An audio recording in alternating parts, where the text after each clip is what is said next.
فرض روزے کی قضا آئندہ رمضان سے پہلے کسی وقت بھی ادا کی جا سکتی ہے. یعنی قضا روزے کب رکھیں؟ اگلے رمضان سے پہلے. حضرت عائشہ رضی اللہ تعالی عنہا کہتی ہیں مجھ پر رمضان کے روزے باقی رہتے اور میں قضا روزے شعبان سے پہلے رکھنے کا موقع نہ پاتی. اور شعبان کب ہوتا ہے؟ رمضان سے پہلے. اکثر لوگ ایسے ہی کرتے ہیں, اچھا رکھتے ہیں اور پھر اگلا رمضان آ جاتا. اس سے بخاری اور مسلم نے روایت کیا. فرض روزوں کی قضا متفرق طور پر یا لگاتار دونوں طرح جائز ہے. یعنی آپ چھوڑ کے بھی رکھ سکتے ہیں اور ایٹ اسٹریچ بھی رکھ سکتے ہیں, اکٹھے بھی. حضرت عائشہ فرماتی ہیں روزوں کے بارے میں پہلے یہ آیت نازل ہوئی کہ قضا روزے رمضان کے علاوہ دوسرے دنوں میں مسلسل رکھے جائیں, لیکن بعد میں مسلسل روزے رکھنے کا حکم ختم ہو گیا. اسے دارقطنی نے روایت کی. اور اگر یہ حکم باقی رہتا, منسوخ نہ ہوتا, مشکل ہو جاتی.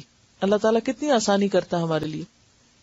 حضرت عبداللہ بن عباس فرماتے ہیں قضا روزے رکھنے میں الگ الگ روزے رکھے جائیں تو کوئی حرج نہیں, کیونکہ اللہ تعالیٰ کا ارشاد ہے دوسرے دنوں میں تعداد پوری کی جائے. اسے بخاری نے روایت کیا. یعنی اصل مقصود کیا ہے؟